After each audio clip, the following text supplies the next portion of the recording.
All right, welcome to the webinar. This is online learning tools and tips for engagement.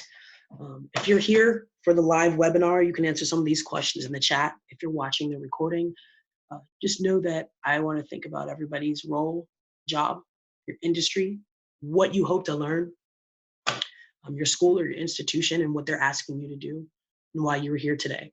And think about any questions you might have before you get started. You might not be able to ask me in real time again if you're watching the recording, but you can still get valuable information and maybe some of those answers will emerge for you during the course. So again, this class is called Online Learning Tools and Tips for Engagement. I'm here to teach you about how to succeed or be more successful transferring your already awesome content into an online environment. So here we are at home by ourselves and with our families, trying to stay connected, do our lives as though nothing has been disrupted. If you're like me, you're a little stressed about a number of things. Having to turn everything online is difficult. We are teachers, we're teaching artists, we work in higher education, we do live events, we teach music, we're trainers, we do professional development. And a lot of our livelihood depends on the fact that, you know what, we have people face to face, in person, in what I like to call high touch industries. So what are we supposed to do? And how do we replace these things and this work that we've been doing? How do we transition online? So if you have a little bit of time, it's not difficult to use what you already know. So whether you're planning on delivering live one-on-one webinars or sharing lessons and content with people who can access whenever they want, I want to make you aware of some really cool tools and offer you an opportunity to share what has helped me to do some successful deliveries.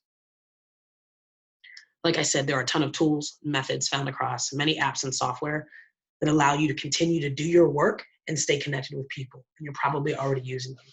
If you already have content, it can be a part of that web. So you can turn your on-the-ground events into real life, online things. So whether it's work, a community gathering, or live music, I'm going to teach you how to connect with people. Here's our course outline for online learning, tools and tips for engagement. So the first section is online learning models. I'm going to help you differentiate between various types of online learning. The second one is called thinking like an instructor. You're going to think about the mindset of the team and the people inside your virtual classroom. Finally is engagement and learning. We're going to look at social media and different cool tech apps and integrations that allow you to reinforce awesome course objectives and again, supplement what you're already doing.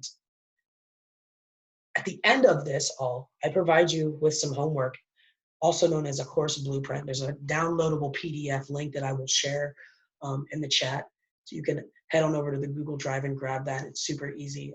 It basically gives you a good blueprint for between, I don't know, 5, 10, 15 slides, however you want to do it. But I hope you all find that useful. So what you're going to leave with today, you're going to have a blueprint that's going to work for you. It's worked over and over again. If any of you know anything about adult learning and Robert Gagne, I hope you'll appreciate that. You're going to approach 21st century learning with more engaged students, and you're going to have better outcomes for your business. You're going to build an online community and be a more influential member of your team. And you're going to gain confidence because you understand the technology. And while we're here, you're going to have a network of folks who can help you. Again, there's homework. This is not a tutorial in how to use Zoom or Blackboard. I'm here to tell you about easy, relatable ways that you're probably already using technology to engage with your students and learners. Anytime you see people in the bottom right-hand corner or a chat window, it means that I'm going to ask a question. And so again, if you're not here in real time, think about what questions you might have and have I answer them. If not, you can always shoot me an email. For the live instruction, please make sure your microphone is on mute. Ask questions in the chat and I'll do my best to answer at the end of each course section. If you have any additional questions, I'll also leave more time at the end. Again, please email me at queenearth@queenearth.com if you'd like to schedule an additional consultation. Thank you for being here today. A little bit about me. My name is QueenEarth. I'm a singer-songwriter. I travel with a presentation called Queer Core. It's queer stories. It basically was a threshold into me doing more corporate, technical, and diversity and equity trainings. I've worked for some of the companies on the screen and done awesome work with some Baltimore businesses and beyond.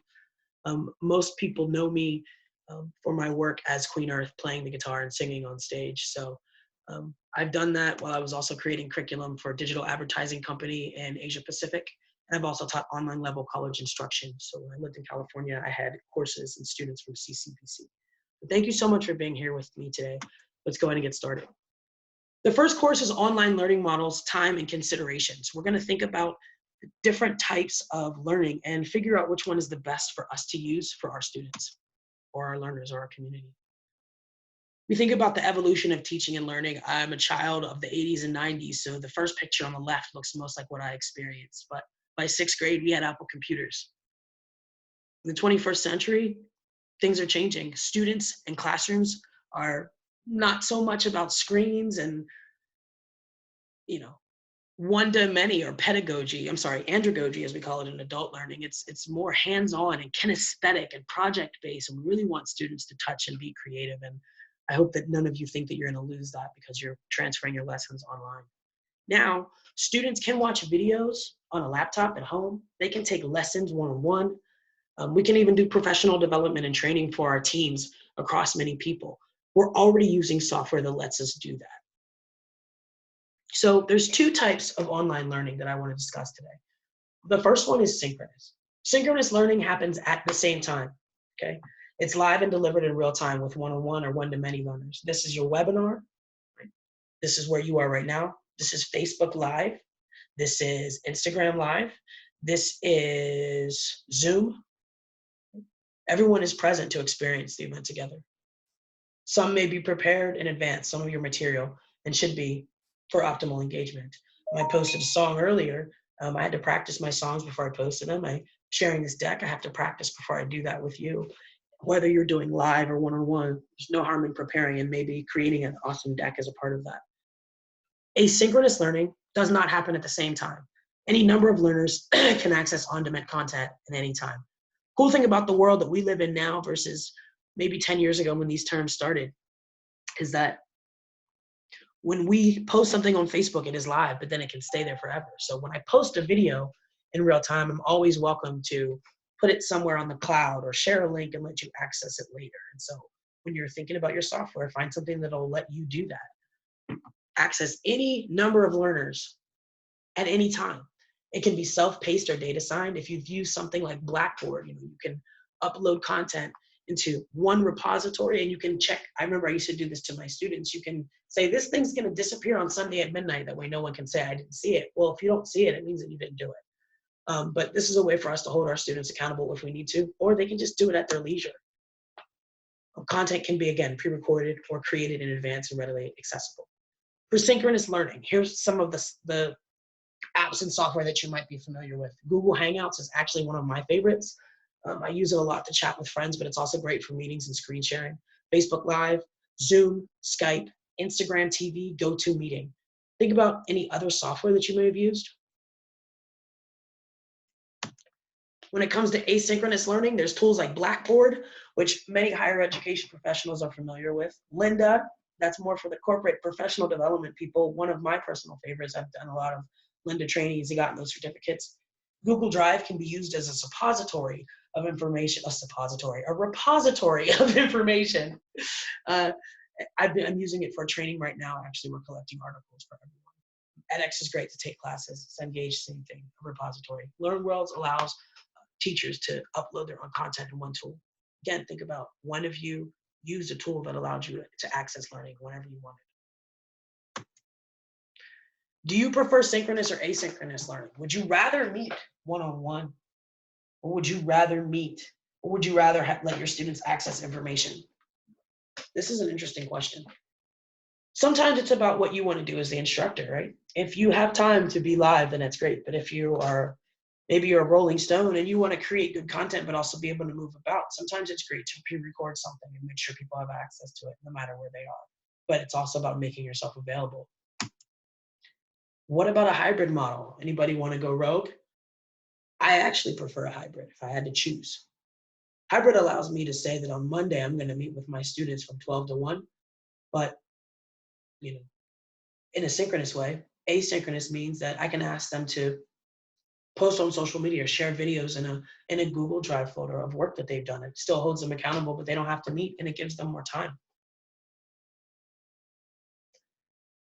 So we've got this really cool tool called Poll Everywhere, which I love. What you're going to do is pull out your phones, and the number that you're texting is 22333. That's the name of the person you're texting. And then in the message, you're going to write QueenEarth 546 before your response. And we're going to give those things a little bit of time to generate on the screen. For the sake of the webinar, I'm just going to move forward. And perhaps when you watch this at a later time, there might be answers on the screen. Overarching considerations. So if you're a solo entrepreneur or teaching artist in a school or someone looking to transition their professional development online, there's a number of considerations to make. The first one is your class size. How many people are you teaching? How many people need to do the training? Will they be there together or whenever they want? Therein lies a question about your budget. The more people and the more you scale your business, sometimes the tools require that you pay, but there are a number of tools out there that'll let you meet with up to 100 people for free. Now, there's also limits on the amount of time that you can meet. So sometimes that means being creative about breaking your content up into smaller sections. Finally, the third question is, finally, the third question is, what do you want to do with your students? That's how you find the best tool. So let's think about teacher instructor considerations. We're going to dive more into this in the next section. But as we move forward, I really want you to think about the ways your classroom already exists. Who's there? What are they doing? And what do you hope to do when you transition your learning online? All right, so we're going to take a little survey. Which type of online learning will you deliver for your courses? This one you can access on the web if you go to polleverywhere.com/QueenEarth546. I'm actually going to keep these results open while I'm delivering this course to get a culmination of responses across deliveries. I think it'll be really cool to see what people choose. The next section, thinking like an instructor. Take a drink of water. I always say that with teaching, I think it's important to get into the mind of everyone in the room. That means the teacher, the instructor. I have to hold that role, wear that hat if that's what I'm doing. But I also have to know and never forget what it's like to be a student or a learner who wants to be bored and is challenging me to engage them. I had a great mentor, and he said that people don't like training and it sucks, right? We do online training. They don't like that either. But what if you could make something a little bit better and even approach the building of it with more enthusiasm so you can transfer that into your students and make it fun, just like your in-person trainings. So there's distance right now between yourself and your people, the people that you need to teach, serve, or work with. So how can you bring in the best of your real life offering into the virtual world? Like, how can you do that? Can you help people? So stay in your teacher, host, creator, producer mindset. Think first about the humans that are there to support you. None of this work can be done without support. So who's on your team now, and how might they have a role in setting up your online classroom for success? In a real life classroom, we have introductions or greetings or icebreakers. We usually have ground rules for teachers. Sometimes those things are posted on the wall. Maybe it means that you have to raise your hand to speak, or people know that you're not allowed to wear hats. So whatever rule it is at your job, the rules that are spoken and unspoken, people have created them, and there are norms and expectations that you live by in your on the ground community. There's space, there's actual physical space for learning. You might have a desk, you might have an area where you do lectures, you might have a table where you sit. You have physical, actual notes. You might have a blackboard and a whiteboard. Worksheets, handouts for your learners, things that you need to create, guides. How do these things look online? It's very important, as you saw that I did at the beginning, to establish some ground rules.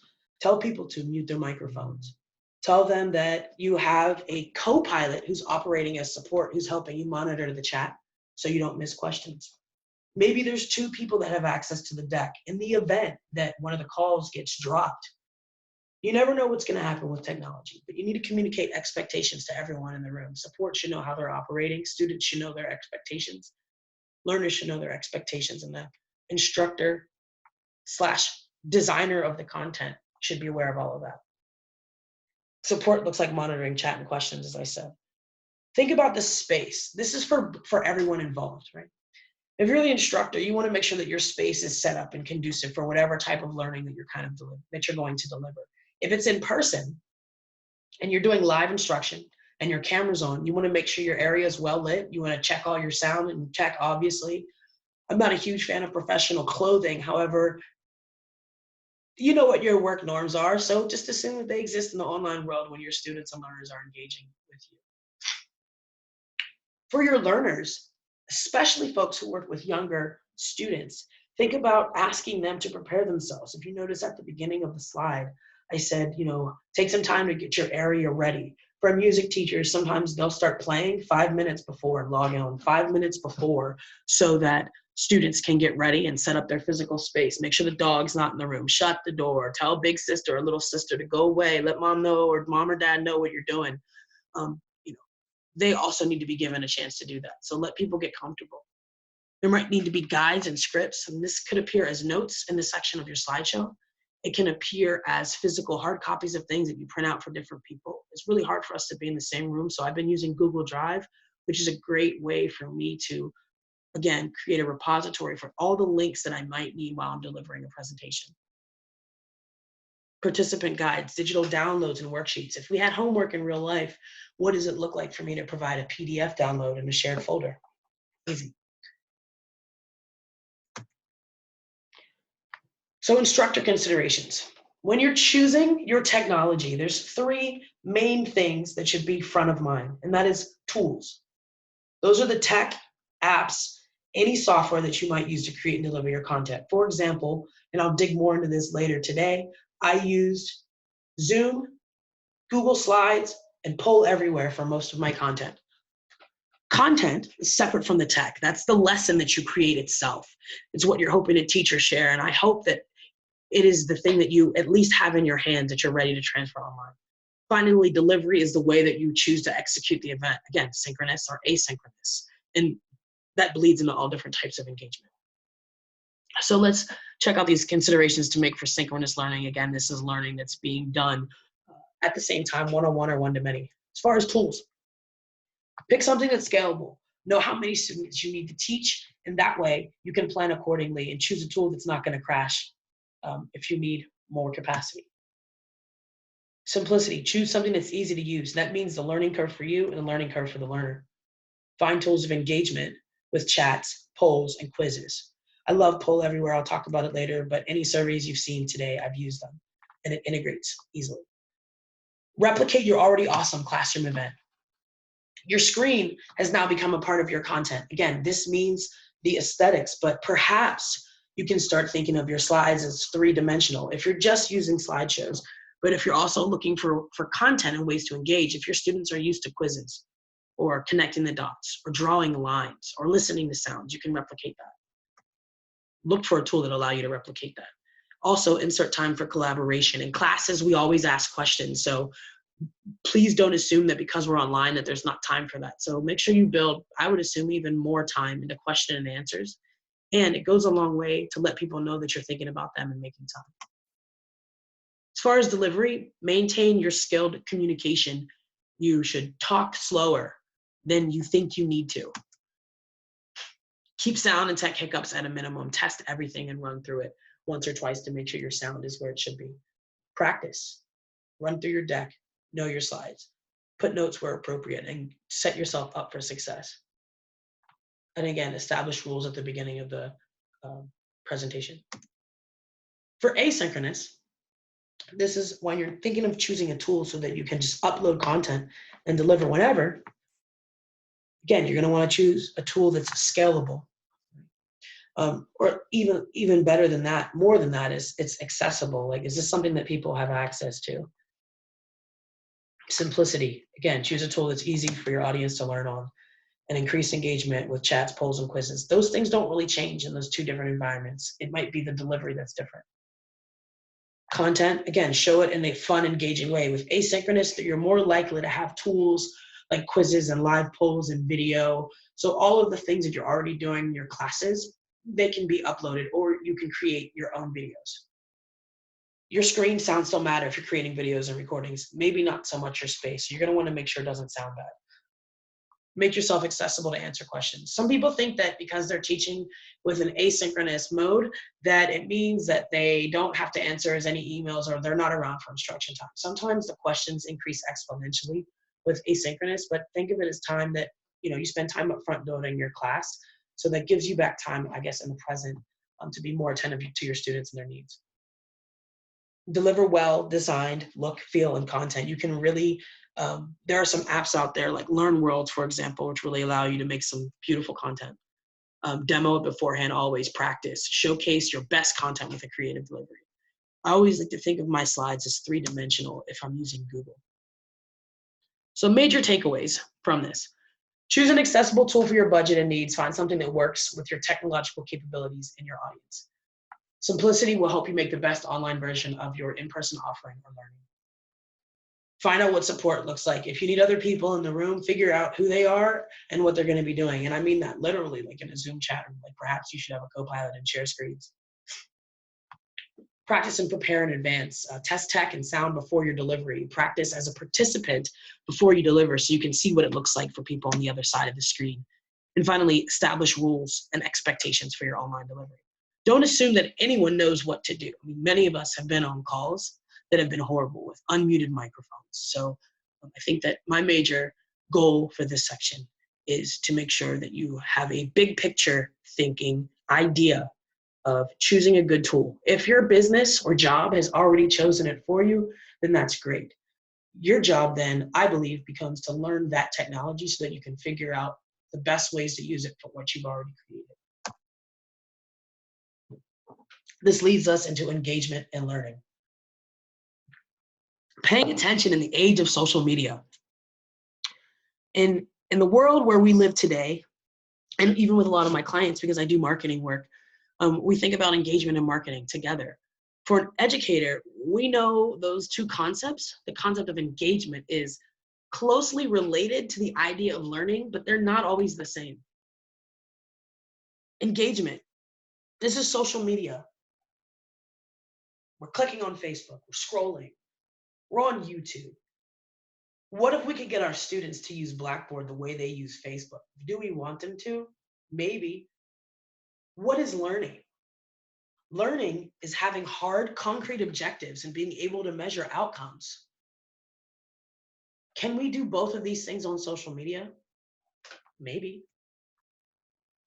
Let's think about social media engagement in a synchronous fashion. We did this a little bit earlier. Things that can happen at the same time. We can do Google Hangouts. We can post on social media. Okay. We can post or view something later. So what if we created content to be in the social media world where our students are already operating? What is learning? In a synchronous environment, it might be the idea of practicing with a music student.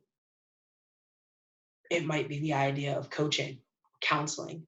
But teachers and educators, we want to measure engagement and participation. So in class, we have discussions, we have demonstrations, we ask learners to practice and ask them to share what they know. When it comes to asynchronous, you can still use some of these methods, but again, figuring out which one you use will determine how you deliver it. The cool thing about bringing these two things together is that social media gives us a lot of data and analytics.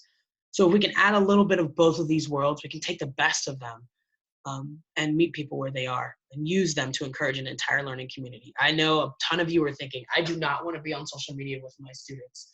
I'm sure many of you have already done this. I've created social media accounts that I don't get as personal on, or I use it for my professor work so students can reach me there because I already know that that's where they communicate. So I have a list of 10 tools for engagement and learning that you can use in your virtual trainings and virtual classes.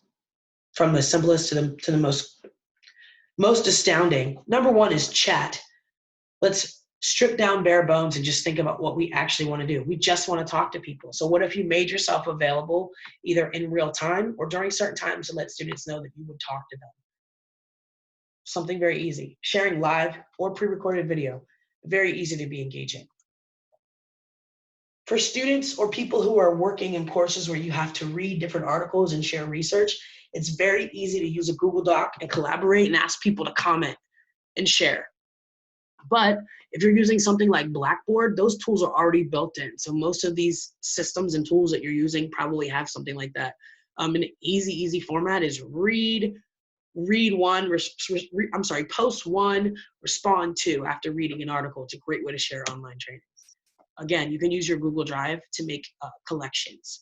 I have folders for reparations training that I'm building, or folders for queer core, folders for my job as a teaching artist, and different methods for lesson plans for teachers, all of that stuff. If you want to be a leader, I think it's great to spearhead the creation of a folder so that you can have awesome collaboration across departments, teams, and industries. Photos and icons, okay? We all know that pictures are awesome, and pictures get you more clicks on social media, but more than that, there's science behind the fact that photos are just simply more engaging. And people will remember a photograph more than they'll ever remember text. But a photograph and a really good story and explanation is unforgettable. You also notice that I use the use of icons in my slides. If I make a Google slideshow, I want my learners to know that I'm engaged with them and I care about their learning. So I make sure to check in with them, with you all, with question marks and chat windows in the bottom right-hand corner of my screen. And it also allows me to look at my whole slideshow when it's done and make sure, did I ask enough questions? Social media hashtags are awesome. If you go as far as to create a social media account for your teaching job or your educator job or your professional life, social media hashtags are cool to get your students on board. I've been posting beats from my Jeep just because I've been making music. And so I was speaking again with my teaching artist team. What if, since our students are trapped at home, we ask them to build their own online community? They're already on social media. This is a great way to get their parents involved. You can come up with a hashtag for your classroom and see and track who's doing the work and who's participating and who showed up. Quizzes. Quizzes are fun and easy. You can do quizzes on screen. For younger learners, it's more asking them if they know and testing their knowledge, not necessarily measuring at the end. But if you're using a tool like Learn Worlds or Teacher Zone, you can upload quizzes and quiz questions and have them be multiple choice or whatever you want. You can also do this in Google Drive with easy forms. You can take polls. I love Poll Everywhere because you can do a number of integrations on there. You can ask a question and it'll do rankings. You can click on an image. Let's say, hey, where's everybody from? And I have a picture of a map, and you can click on it and tell me where you're from. That would be clickable images. So again, with engagement at learning, consider your mode and the best use of engagement. I highly suggest doing hybrid learning and doing a little bit of both. Screen sharing, doing live instruction, or sharing a webinar on Monday and asking students to participate in the real world in some way over social media throughout the week. What questions do you have? Take a drink. The final section is for you to create your lesson plan blueprint and give you some tips from creating this presentation. As I've already mentioned, I've used Google Slides, and you all know that. And I am recording this on Zoom, but I want to share with you some of the secrets.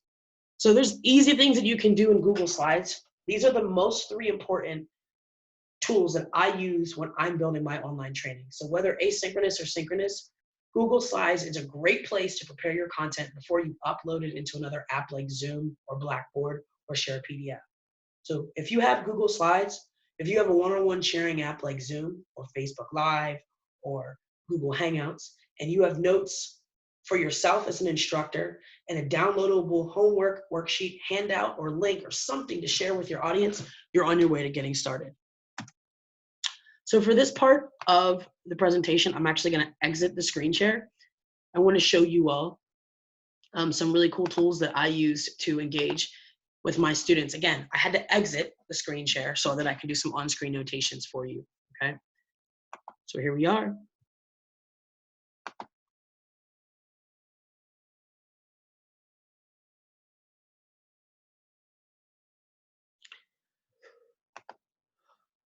So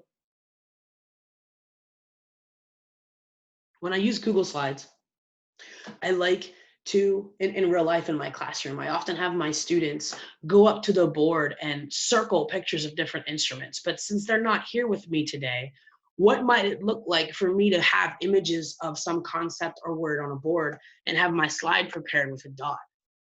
I could play a sound for you right now. I could ask you what we talked about last week in class. I could ask you which instrument has black and white keys, and then I just simply move my circle over this way. Again, I like to think three-dimensionally. So if I were to say which instrument is not, or which item is not an instrument, that would be easy. That's the microphone. Cool. So you can insert here shapes and add a square or a circle or an X, and these different icons, and prepare them on your screen so that when it's time to deliver and share your slideshow, you're ready to go. Another cool tool that I like to use is the scribble.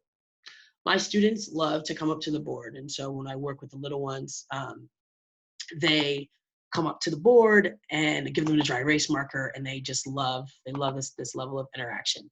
So I like to insert scribble here and just draw lines. So this is great for little ones with sight words especially. So you're like, hey kids, do you know which one of these instruments is a guitar? And again, I can play the sound. Just scribble. Like, if you thought this, you were right. And then you can delete it. It's very easy. Same with the trumpet. Same with this. I can say insert, scribble. Okay, I'm gonna come down here and do that. Right? Awesome. Easy tools, easy ways to think of your deck as 3D. Finally, moving forward. My internet's not nearly as fast as all of yours. Invitations and screen sharing are my favorite. You can add videos and upload different content into Google. Scale down your tech and slides sometimes. The slides aren't the highest level of technology. There's lots of different things that we could be doing that are way more intense. Use your camera and chat to communicate. Set up your space and make it look nice and comfortable, and encourage the audience to participate.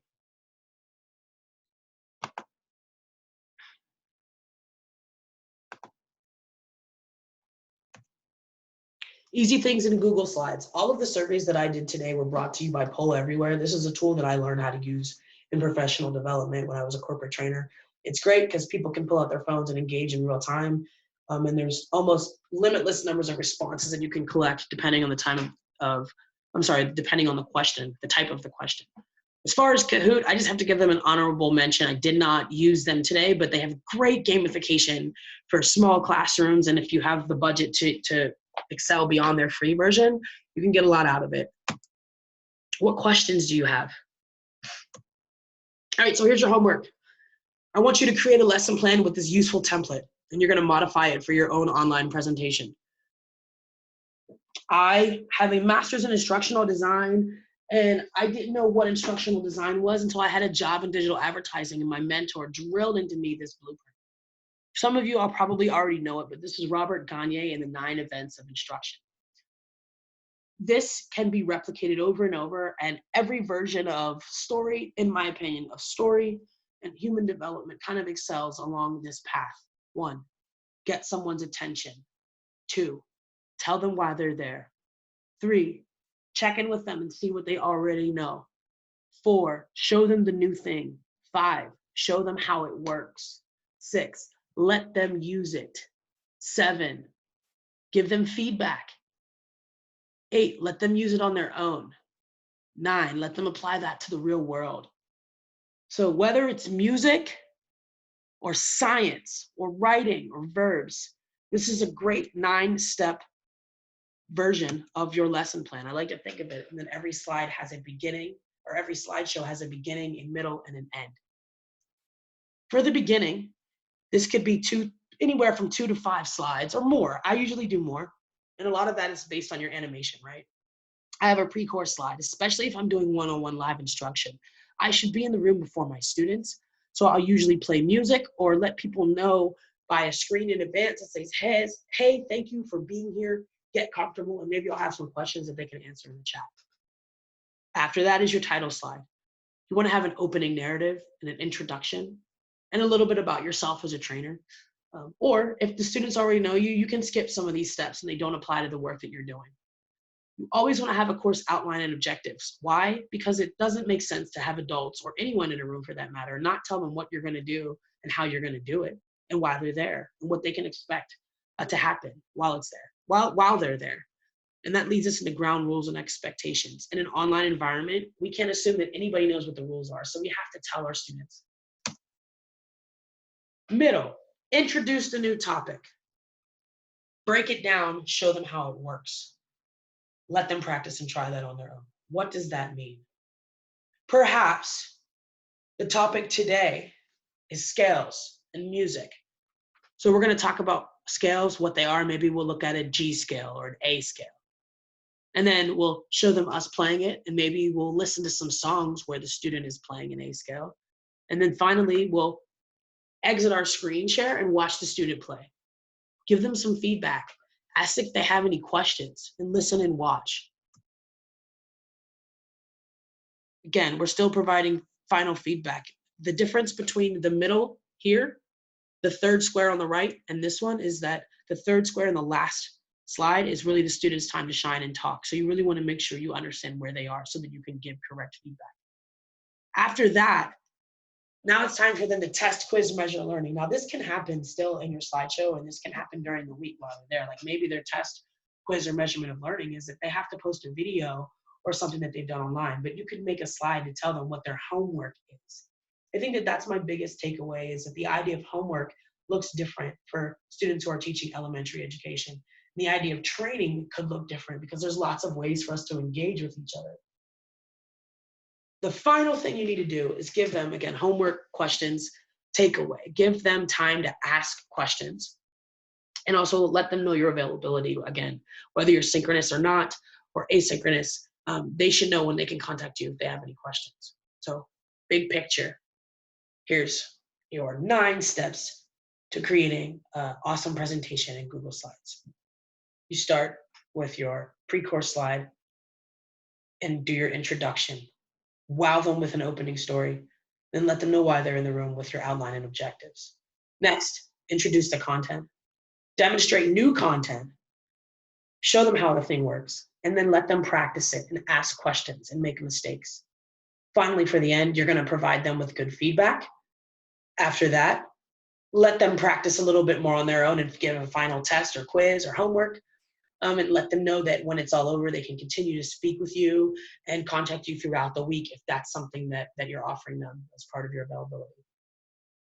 10 ways to engage with online learners. Again, we can do chat, video, audio, read and respond, Google Drive for collaboration, photos for engagement, icons let people know where we're heading and what we're doing, social media hashtags to bring each other together online, quizzes either with Google Forms or with whatever software you're using, polls, again, with my favorite poll everywhere, clickable images, another feature found in that app, and finally, screen sharing your awesome content already. I hope you've enjoyed taking a deep dive into what it might be like to create engaging online content.